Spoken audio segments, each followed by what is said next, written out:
Brooding bodies. Thank you, Kev. Ladies and gentlemen, we're here. We're back. Today is November 19th, back where most of you are watching. It's currently November 20th here Happy in Sunday. the great city of London, England. But this is another episode of Always Almost There evening after show. And today, as I just learned, we are talking about not one, we are talking about two shows. We are talking about Tonight in London, and we are talking about Yesterday on a Boat. I heard yesterday was on a boat. Is that true, Ryan?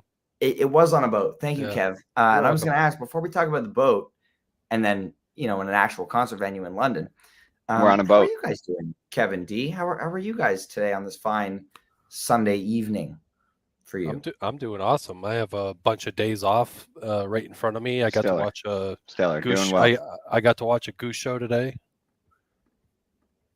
That sounds lovely. Firing on all cylinders over here. Yeah.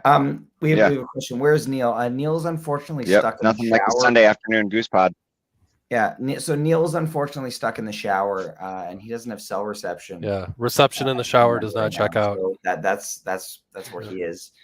We hope he gets out by tomorrow's pod, but you'll have to stay tuned to find out about that. But we're gonna start off here today. We're gonna journey back to yesterday. When we unfortunately had to cancel the pod. But we're gonna talk about Goose playing on a boat because Goose played on a boat. The last mean night. streets of Bristol. The mean streets of Bristol. Thank you, T. That's pretty good. But it was really interesting. The venue last night was a literal old freighter. It's been a concert venue since the 80s, I believe. And literally, like, Goose was on the tiniest stage I've ever seen them on. I've easily the tiniest stage played since sometime in 2019. But, on this tour, Peters had Nord, Clav, Nord, Synth, and then another Nord on his right. He didn't have space for that extra Nord there last night. Like, that's how small the stage was. It looked like Spuds and Jeff had smaller rigs as well, which was crazy. But it was just amazing to see them packed onto such a small space and thinking about, next month, in just a few weeks, they're playing the Mothership. Yeah. And they're going to be, far away from each other on this big stage with bigger rigs. But it's really crazy. But I'm curious what your guys' perception of this venue was like from the couch, watching the webcast. Kev, why don't you start us off here? It looked like a classic 2019 sort of venue, to be honest with you. One of our Twitter buddies, I think it was Jesse Mixman, made a comment, are all of these Euro shows going to look like the 2019 Mousetrap show in Indiana? And that's kind of how it looked. That's kind of how it looked last night. It looked super, super cozy up there for sure. Cozy it was. What about you? Did you have any other perceptions on this venue from the couch? Yeah.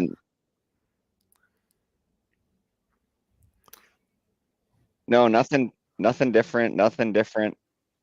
I mean, you had like immediately a lot of people flooding the pictures of the boat. So you're outside and walking in, and then you just see a picture from the inside, and I think the one stock picture was some rapper on stage with like people hanging over the railings and stuff like that. And it was just like, wow, this is going to be pretty rowdy.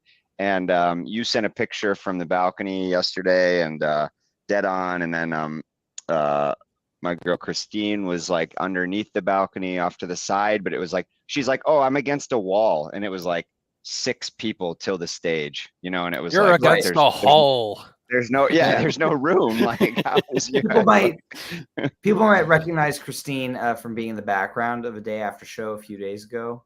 That couch that Danny is so elegantly gesturing towards. And we apologize in advance. Also, the Milwaukee Wi-Fi sometimes checks out. Over there in the Midwest, it's kind of spotty. Right. We don't know. So hopefully he stays with us throughout this episode. Luckily, I have Kev here, so I'm not left alone this time. You are not alone, lose you, Danny. But hopefully, we don't lose you throughout this episode. We won't this time. Let's dive into this Thekla show on a boat. we open up with the of course, makes perfect sense. The whales, A lot of butter water rum, songs, butterflies, a lot of Water water theme. songs, a lot of water water Water, theme, songs always a water water themes, yeah. theme. to choose from. And Yeah. it's interesting seeing the first butter rum of the tour. Longest gap in the song's history, which is really interesting to look at. The longest gap before that was 10 shows without a butter rum, and we went 14 here. So it was really interesting to see that. Obviously, we've talked about a lot earlier in the year on some weirdly long gaps on some set list staples. So cool to note there. And this rum was hot. They went in. I sound like Neil here saying like this rum was hot. But there are other they went in rums. and Rick just like took control, minor key shredding, some serious stuff here, and it was amazing. And the sing along factor, being in a room this small, was so cool, because in a bigger room like tonight's show, with 1,500 people, like people were singing along to stuff. But last night, you really got that effect being in such a small space with everybody and hearing everyone sing along, yelling out, "Hey, butter rum." I'd like to give a shout out to Haps and Garrett, who attempted to start a Conga line, right? conga line Yeah. in the back of the venue. There wasn't really enough space. Congo? Yes, Congo, there was nice. a little bit of conga action last night, but not anything significant here. But Kevin D, what did you guys think of these first 4 songs here? Whales, Rum, Butterflies, Rockdale. For me, I mean, it felt pretty much straightforward. I think Meal did the analysis the other night, and I think it still rings true that Goose in Europe is a rock band. They're just playing. They're playing really well, and especially at these as we continue towards the end of the tour here. It's unfortunate that this tour ends tomorrow, because they continue to get better each night, adapting to the time and all the other variables that they're dealing with touring in Europe right now. Mm-hmm. Yeah, I think you? the band is. Yeah, I think the band is definitely finding a good flow, as Kevin is saying. I think some of the set lists, we're seeing some of the songs finally, like Butter Rum, and but yeah, kept sort of the water themes going with whales, rum, kind of island vibes, as we know, Sweet Island muffins, as everyone's favorite. Question that still proliferates on Twitter is, what is a Sweet Island muffin? But that's okay. We're still not sure either. We may never know. I thought it was good though. I liked Whales is a nice opener. I love Butterflies. I think Rum, yes, agreed. I joked yesterday, it's like now the better part of the song. Finally getting something. And then Rockdale, once again, short, punchy, right to it. Just kind of, I felt like it's sort of, they've kept it kind of in Rockdale that felt 13, 14. Yeah, this Rockdale felt a little bit extra mustardy to me, off of a lot more standard Rockdales we've had lately. What was the last one? Waiting for this. Yeah, the last one was a the little year shorter. started out so promising for this song. You had an excellent version of the Cap. You had an excellent version in Philly, the Ryman, and then since then it's kind of been pretty inside the box, contained. So maybe at Goosemas we get a big one. Mhm. Maybe 2024 we start to see Rockdale expanding again. But yeah, waiting for this one to start doing some stuff again. And then also continuing to play it at that slower tempo. They're digging in. Yeah. They're digging in. Next up, we've got Wisteria and All I Need. I want to highlight these two because this is, to me, this is like the jamming meat of this boat show here. And this Wisteria is notable because Peter plays guitar. It's literally the meat of the show. This is the meat of the show.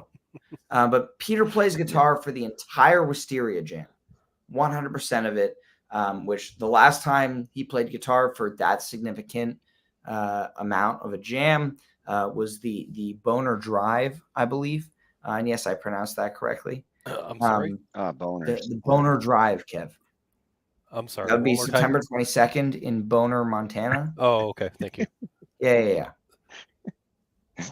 922 Boner. Yeah, we've been talking a lot about Peter playing keys and Peter always switching to keys, and we'll have another example of that from London tonight. But this Wisteria, maybe it was due to him having the smaller keyboard rig. Maybe he didn't feel like sitting down at that point, but whatever it was, he felt inspired. And we got some of those, winter 2022 churning themes a little bit in there. Rick and Peter both playing some heavy rhythm guitar throughout this jam, which was so cool. And then Peter taking the lead in the back half, with some really cool upbeat, like staccato riffing, this kind of repeated riff that they built off for a little while. But this Wisteria was excellent, and I really hope this isn't the last 2-guitar jam we see for a little while, because it was amazing. But I'm curious, tell me your guys' thoughts on this Wisteria. I actually wrote down Yeah. 2-guitar Goose, Ryan, and more of it, right? Let's get more of that. Let's go. And also Blisteria. Like, I can't wait to hear the updated Vickers Bliss playlist to see if this one gets put on it or not. BLWYS Wisteria. But yeah, I agree. I think that sort of we had a good little discussion in our chat about the Wisteria, and yeah, straightforward, set the jam. Peter triggers the synth loops that we've gotten used to, and then just stays on the guitar. But while there was a lot of repeated sort of root notes or root progressions to Peter's playing throughout. Yeah. So Peter's playing throughout the jam. What I really liked is it was like constant nuances. Like he basically found his sort of space, and then he kind of worked up and down and around it and added different effects and added different pedals. And then, like you said, kind of got a little higher and shriller in the staccato space. And I think that actually I listened to the Cap Drive today. It sort of like had some of those elements of like, right, he's sort of working in and out of like sort of one guitar level. Like it's sort of like he's just sitting in the same space, but just really leading the jam and the groove. And actually, I mean, I'll be frank and say it. I think that this Wisteria suffers more from Rick's playing and his sort of lack of space versus Peter. I mean, I think Peter really was trying to kind of push the space. Rick kind of got into some chord grooves. They had a nice little sort of thing going, I think. And Peter actually really kept trying to push, I think, that jam. And maybe just Rick didn't kind of catch on the same level. But yeah, I personally really thought that this was a good example of Peter taking the lead and just sending us through the whole thing. Even kind of caught a little 4 on the floor at the end. He tried. I think they kind of tried to find something, but actually Peter was able to bring the space back down versus sort of going into nothing again. So. And they had sense enough too to when to be like, all right, let's wrap it up. Let's wrap it up. This isn't going anywhere anymore. I want to highlight here. We have a message from the chat from 902 Vickers. As he's always said, and we know that he has said these words from his mouth. I've never heard it. Goose's secret weapon is that Peter is an exceptional second guitar player. Rhythm guitar feels like a misnomer in this case. And he also always says, it seems now more than ever he focuses on keys so much, it makes extra special when we get jams like the Wisteria from last night. Excellent stuff. Vickers, that is beautiful. Definitely Vickers. Well said. Definitely I would say even outrageous. I want to one-up Neil's adjective here. Extra special. Outrageous. Excellent. But not amazing. Yeah.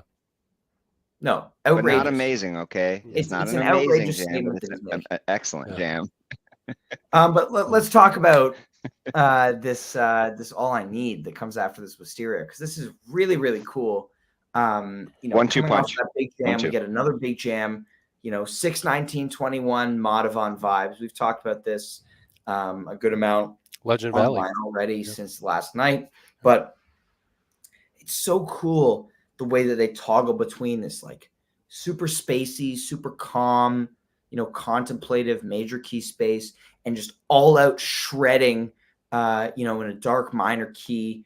I mean, this was so cool in the room. People were going nuts for this jam, especially me. But I'm, I was, like jumping up and down and giving like a woo, hanging over the rail. Exactly as you said in the stock photo, or people hanging over the rail, we had to do the same thing on the balcony. So hanging way out. But yeah, let's start with you on this one, D. What did you think of this All I Need? Yeah, I liked, I think once they kicked up All I Need, it was like, all right, here we go. Maybe kind of thought it was a little bit more foreshadowing for the rest of the night. I think the show itself carried, but sort of the jams itself were right here. But yeah, it had a nice, I think sort of stock, good composition, strong, and then like you said, my pronounced highlight of it was very much sort of that feeding back and forth from the sort of very good space and beautiful notes, and then kind of digging right back in. I was actually raging this one in the kitchen of my parents' house, and remember sort of like faking out as they were going into the nice sort of like stop start, and I was like rocking with my dad, sort of just being like, here comes. Yeah. He was feeling it. But it was good. I think it was, yeah, great 30 minutes of music, efficient, strong. Didn't have the back end of Paris, of course, so that might be what holds it back, but a very strong, sort of very, very efficient jam for a type short one. Yeah. Agreed. Mr. Every Person, what do you think? Yeah, I like actually they sort of flipped the space and gave more space to the blissy soft pretty portion of that back and forth trade-off. And I thought that was, really the interesting part of it for me is for them to give a little more time to that space rather than the all out shredding part of it. Excellent. Yeah. Thank you. How did D get up there? Because when he's there, you can see the I know, logo. we just had a little switch there. What happened there? Yeah. So we land out of this All I Need after, going balls to the walls for 30 minutes. We land, beautiful Yeah, pad, what did I do? nice little pina colada song. If you like the pina first coladas. one since Athens in March, 67 shows since the last pina colada song here. So decent bust out. And then we get Into the Mist, Can't Get You Out of My Head, Old Man's Boat, White Lights. Escape was awesome because, first of all, it was my first time seeing it, so I had to cross that off the list. Second of all, the sing-along. I talked about earlier in the set, certain songs just evoke this reaction in the crowd now, and in this tiny venue, this familiar song that everyone seemed to know, and people were belting the lyrics. And it was really cool to be a part of that energy. And as I mentioned this yesterday, Rupert Holmes he's British, yeah. So it's kind of a. I thought he was from Chattanooga. Yeah. He might be from Chattanooga. I don't know. I thought he was British. Oh. So according to Kev, Rupert Holmes is British. We do not totally validate. We don't check the internet. He's either from Great Britain or he's from Tennessee, one of the two. So it's one of the two. We don't know here on Always Almost There, and that's for you to find out. And then Unfinished Mist. Shout out to our good friend of the pod, Jive Goose. He has a soft spot for Unfinished Mists. He loves them. Yeah. There's nothing he loves more than dropping it, hearing that one unjammed and unfinished. Yeah, unjammed, unfinished. Yeah. It's like stepping on a musical rake for him. But it was a little bit disappointing. It's the Simpsons sideshow. Seeing how they brought the Kylie in there. Sometimes missed Kylie. We've seen a little bit of a jam in between, at least help the segue kind of develop a little bit. But this one just went straight for Kylie, which is a great cover. Again, another great little bit of a sing-along in the venue. And then really nice segue into Old Man's Boat out of Kylie. I really enjoyed that. I think a lot of us saw this Old Man's Boat coming. Some might say easiest 6-pointer of the tour. Some might say that. Some might say 8. It was really late in the set, to be honest with you. I didn't think they were going to play it. I didn't think they were going to play it. I think they realized at that point in the set, they were like, we haven't played Boat yet, and we really need to play Boat on this boat. And that's kind of why they decided to play Boat with no jam. And in this show where like the energy was high, no jam, blasphemy, great jams, everybody was on fire the whole night. my only complaint would be that they cut the old man's boat jam. We've heard of 7-minute white lights before. We kind of agreed today. Even Haps, the Vibes guy himself, agreed, like, give us 7 minutes of old man's boat jam. Yeah. Close it on a high note. Not that the white lights wasn't a high note. It was hot. Yeah, 15-minute boat would have wrapped up. But give us the boat, Give us the boat on the boat. Yeah. We're on a boat. I think a 15-minute boat would have done this. I think the 15-minute boat would have done this show a lot more justice too. Yeah. It was fun. I think like from the couch in particular for sort of maybe middling set aside from the Wisteria and All I Need. It seemed like there was a lot more. You had a lot of people that were coming over for the London shows. So some I know a couple older friends, older fans, older podcasts, a couple crews, they were making their way over for for the show. And so it was good. I think a lot of it, this one felt probably, and you can attest, Ryan, was like very much a family based show. Yeah. Those kids needed a lot of water though. Yeah. So, but I heard it was sweaty, man. I heard it like we were talking about at the beginning. Schwitzy. Yeah. I hope you guys drank water. I hope you drank enough water to get one more up. Well, there was water in there. There was water after the show. There was a lot of water last night. It was very, very schwitzy in there. Stay hydrated. But I would like. We got you. I got a little Ryan. Post-show the Great Beyond actually, podcast, who kind of made an impromptu return to the podcasting scene after the show last night.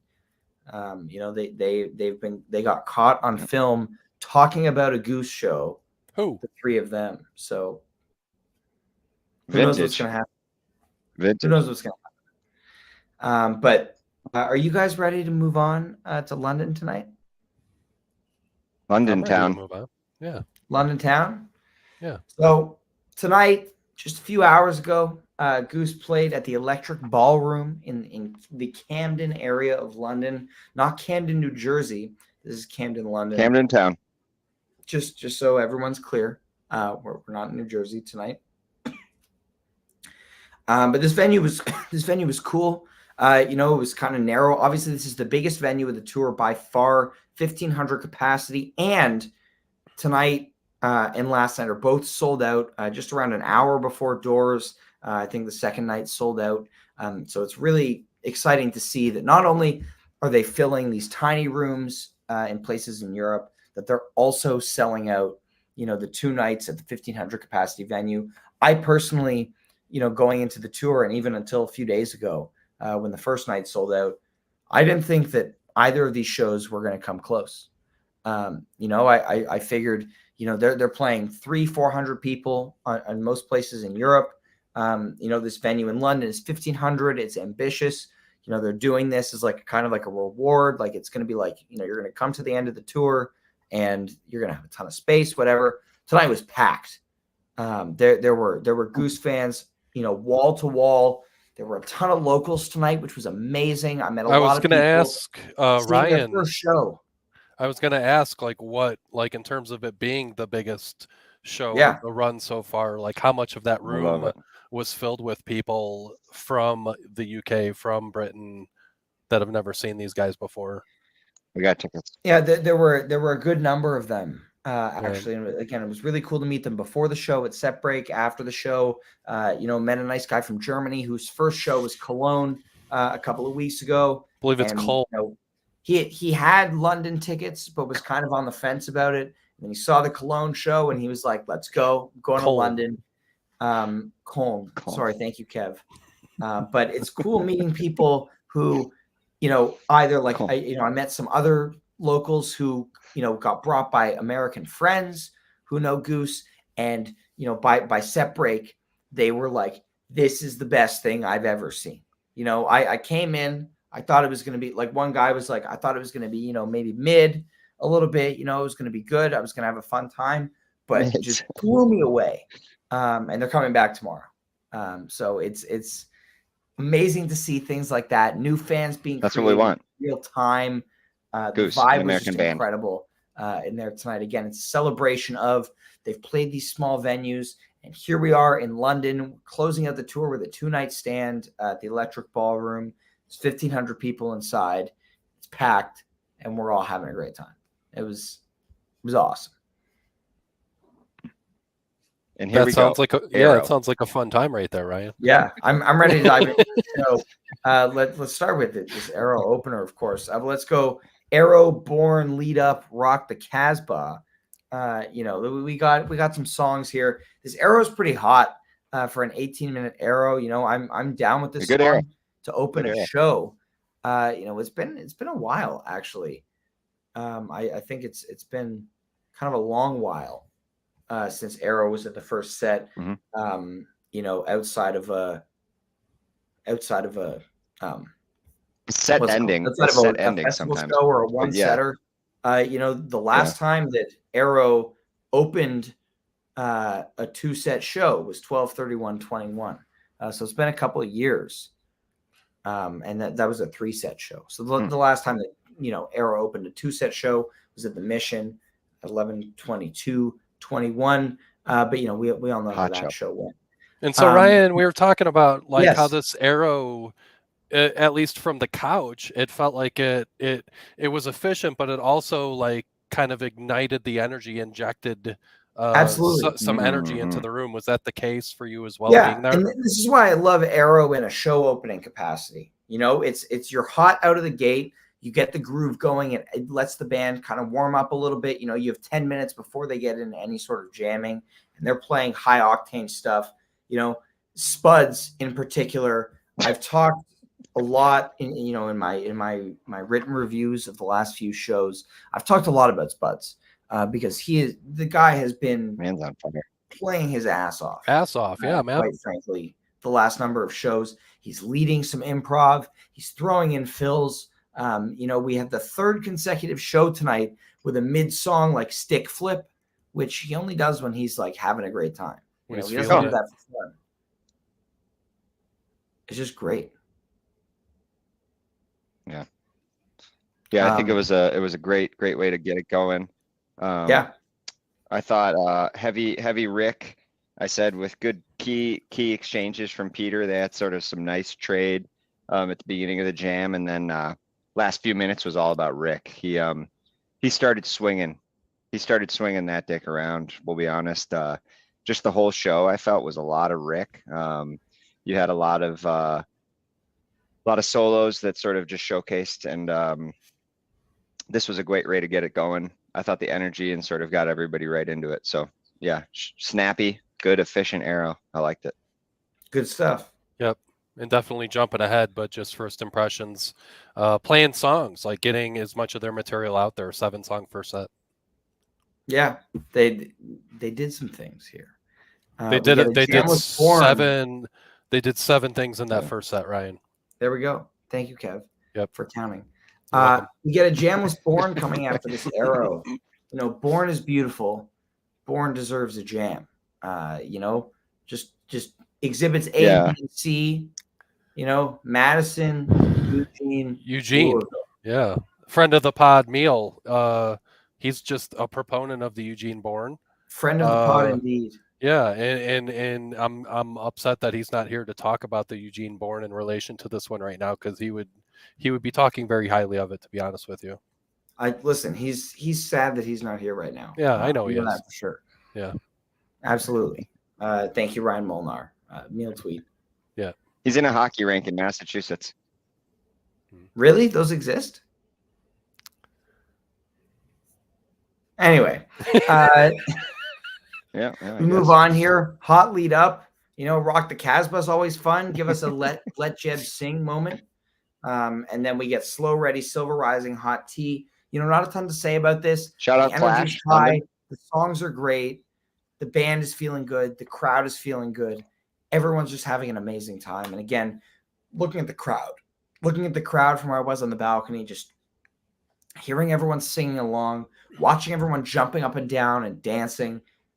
It was truly unbelievable tonight. The energy in that room was truly spectacular. And so I'm curious how you guys felt about this set from the couch. Yeah, like it's nods. I mean, Dee just said it. It's heavy nods to being in London. You got the Clash with Casbah. You got the werewolves adjacent. Warren Zevon. Werewolves in London. Silver Rising sort of thing. It was an enjoyable. And if I was there, I'd be fist pumping with y'all, and I was doing it from my couch. It was a great first set. Close that first set, that shit. Am I right, Jive Goose? Yep. D, you got any more thoughts on this first set, or should we move on to set two? Close the set, that shit. No, I just got to give it out. I really liked. Well, hey, wait a minute. What about I liked you you saying Peter was vibing hard, and then Ryan mentioned Peter's mom Rita dancing along with him and how cute and wholesome it was. Yes. Shout out to Rita, who's up there tonight. That's awesome. She's hopping on for these 2 London shows. And watching her dance along with Peter during Slow Ready. And throughout the whole show, but especially during Slow Ready, she just looks so happy. Peter was watching him. Yeah. Be so happy. And the guy was vibing. Vibes were high. You couldn't. His hair was just going nuts. Yeah. Slow Ready jam. Yeah. It's awesome. I loved it. It's awesome. Let's move on to set Solid 2. T to close the set. Yeah, you don't want to talk about the tea? Katie's gonna lose her mind if we don't talk about the tea, man. I thought we talked about the tea. I didn't realize there's more to talk about. It was a hot tea. Okay. Yeah. Another London nod. Add to that? Well, it was like a good London drink. It was a good swing and jam. I felt. Yeah. Yep. I like tea. It swung. It definitely swung. There was a swing to it. Let's talk about the second set here. We've got Fish in the Sea, Redbird, Moby, Arcadia, Empress, Shama, Empress in this set 2. Fish in the Sea, complete audible, not on the set list, not talked about before they went on stage. And Rick was like, fuck it, let's play Fish in the Sea. Like, let's go.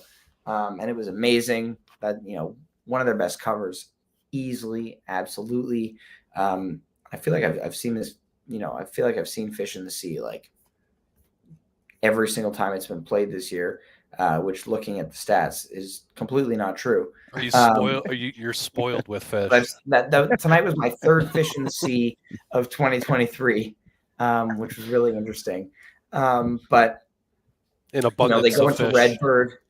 Again, Peter's mom is in the house. This song is about Peter's mom. And this Redbird was killer. Yeah. This Redbird was amazing.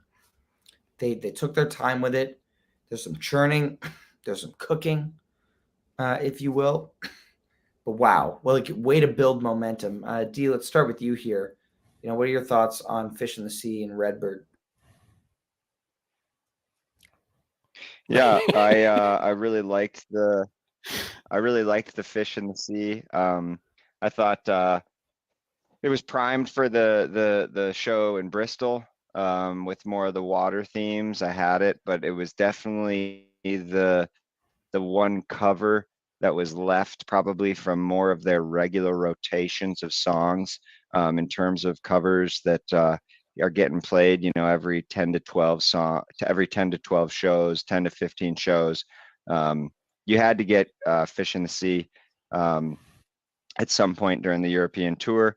And great opener. I really sort of was writing in my notes that it just sort of brought the crowd back into it, especially from a visual standpoint. Like, energy was high. And then the Redbird, once you said that Rita was in attendance, I was like, well, we're getting a Redbird later. And so that was cool to see. And a different approach.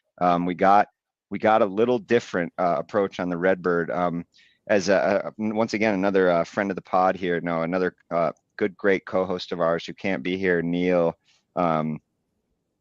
was mentioning that they are Eugene in this bird. Eugene born in this bird here.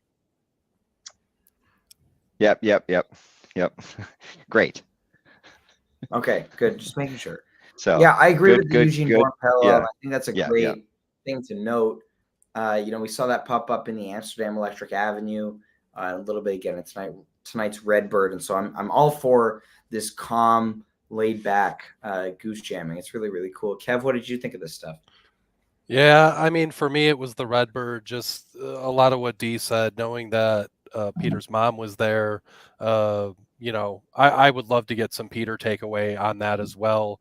Playing that song in front of that many people, it felt really, really emotional. At least that's what I got from it at home, and I'm sure that came through for y'all that were there as well. But it'd be cool to just get Peter's reflection on that and how he felt at the time and his ability. To get that sort of platform to sing that song to his mom in that venue. I mean, how incredible is that? Mm-hmm. Excellent. Yeah. And then we get Spuds Moby too. More spuds. I was obviously, as pretty much everyone knows here. They played Moby? I love Moby. It's one of my favorite songs. I basically leapt the entire length of the balcony over to where Garrett and Haps were just out of excitement. I jumped at them. I was like, it's happening. They're doing Moby. Tonight was my 50th show. It was really exciting to get this as my 50th. And also really cool to be celebrating my 50th Goose show on the 10th anniversary of my bar mitzvah as well. So I became a man 10 years ago today. Let's go. Which is crazy. Yeah. Shout out to H. Taylor 2004. I would kneel for Making you. that Torah his bitch. So we all would kneel for you. Yes, Garrett. Ryan may have set a world record for long jump. It's entirely possible. Yeah, and I don't think I've ever jumped that far in my life.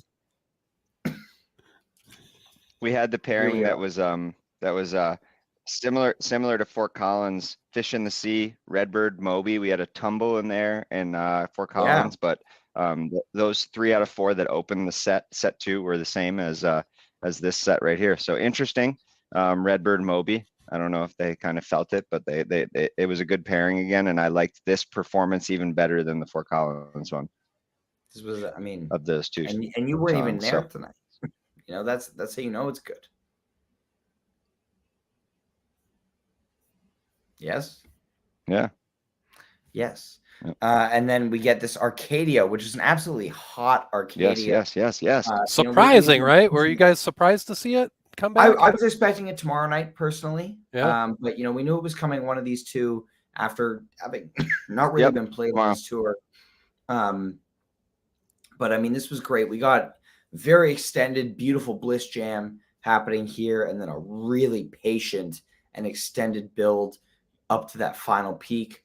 My God, yes. 902 Vickers, thank you very much. Oh. Hot ending. Peppers. Yeah, hot peppers. 3 peppers. I just went through it again and again and again. The place was going nuts. Rick was shredding.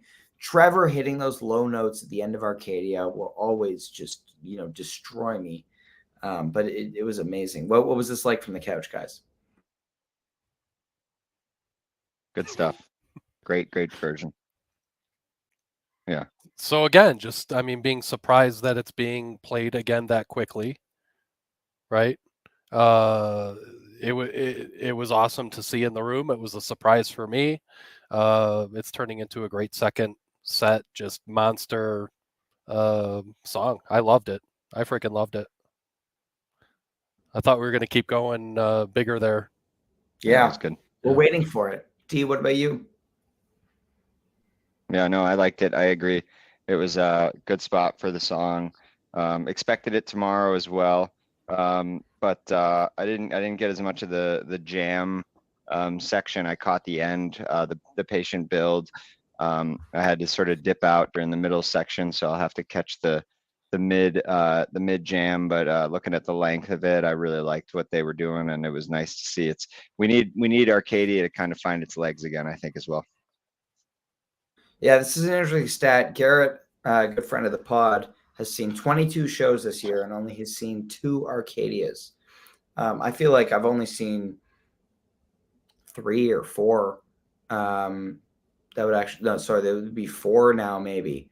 And I've seen like 30 5 shows this year or something, which is ridiculous in its own right. But it's really interesting to see how Don't worry about that. Arcadia, which is still the quintessential Goose song, and people think about this all the time, and it's getting played less, which is really interesting. We talk about we talk about it on the pod all the time how their rotation works, and it's interesting to see. Speaking of how the rotation's going, we see after Arcadia, we see Empress come out again, the third Empress of the tour, and the third one played as kind of like we got time for one more before curfew.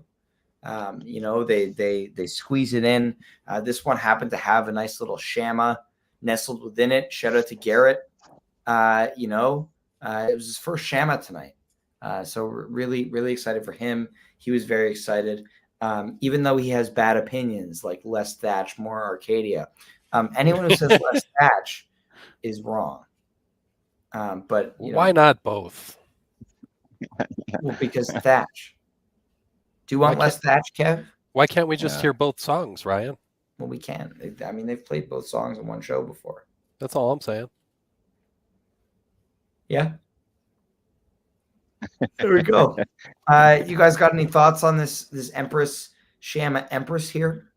My thought is that Shama is now like a quintessential Goose song. You should consider yourself fortunate if you get it. I'm on that bandwagon now. I'm officially on. Yeah. Not resisting. That was my fourth Shama. Yeah, I'm no longer resisting. Yeah. It was great. 2 thumbs up for Shama. Shama. And the jam from Shama back into Empress on the back half. Yeah. Some people in the chat are calling this the Shampress jam.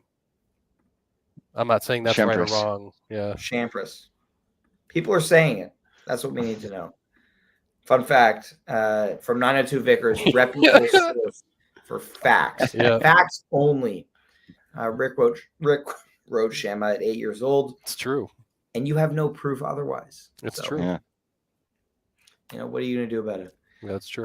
And that kind of brings us to the Who are close August Day and the Nights? Yeah. Of these shows here. Not Gladys. Nice little doubleheader tonight. And it's hard to believe with the Pips. Tomorrow is the last show of the tour. Yeah. We're throwing down on a Monday. You guys remember another Monday tour closer, perhaps? Do they play shows on Mondays? Mission Night 2. Oh. No, they don't play. That was a Monday. That was a tour closer. Monday show. So we'll see what happens tomorrow. But I have no doubt that they're going to play Madhavan for 40 minutes. Yeah. Pretty much no arguing with that fact there. We need to give a special shout out. Yeah, we need to give a special shout out right here to Ryan. We know he's the heartbeat of Always Almost There, but for him to be here right now and at the end of this run and to still be running this deal, hats off to you, sir. Thank you. It's pretty fun to watch you on this journey and sort of vicariously living through your educationally good time here. So hats off to you, sir. Yeah. Well, and I want to shout out you guys too for doing this pod without me. It's like I've missed only 3 or 4 episodes in the past, like ever. Yeah. And so it's really crazy to hop on like late at night, if I'm like out in the city, whatever, and see you guys talking about Goose. It's really, really cool. But yeah, I'd like to shout out Haps as well for like being out like a normal 23-year-old would instead of podcasting. But we got priorities. He's taking over your duties. But taking over. Taking your duties for the round. We got priorities here. Yep. Okay? There's Goose to talk about. Bars will be there forever. There's Goose to talk about. And then to Anna, thank you for taking chat attendance. Yeah. Appreciate that. Yeah. And I'd like to shout out Neil, friend of the pod, Neil, friend of the pod, like not affiliated with not the as a pod. host. Yeah. No. Friend of the pod, just as a friend. Neil Landry, yep. As opposed to Neil Laundry, who is a co-host of this podcast. Friend of the pod, Neil Landry, says the quality of these pods has been through the roof. So thanks, Neil. Yep. We appreciate it. And Haps is alive. If there's any concerned people out there, Haps is alive. He's alive. People are wondering. Yep, he's good. And Speaking of being Thanks a lot. alive, Thanks for having me. if I want to be alive for the show tomorrow, I need to sleep. And I'm going to do so because it's almost 2:00 in the morning. We got one more show, and I would like to be functional for it. So thank you, everybody, for tuning in to this evening after show. Danny and Kev, thank you both for being here. It's been a pleasure. Everybody, I will hopefully not be here tomorrow night. I'll hopefully be enjoying my last night in London, but we'll see what happens. But this podcast will be live tomorrow to recap the tour closer. We'll be here. 8 p.m. Eastern time. Please join us live, after watching the afternoon webcast. It's going to be fun. Vickers will be dropping some of his very trustworthy facts, as always. But we'll see you there. So everybody enjoy the rest of your night, your evening, your afternoon, whatever time it may be where you are. And we will see you.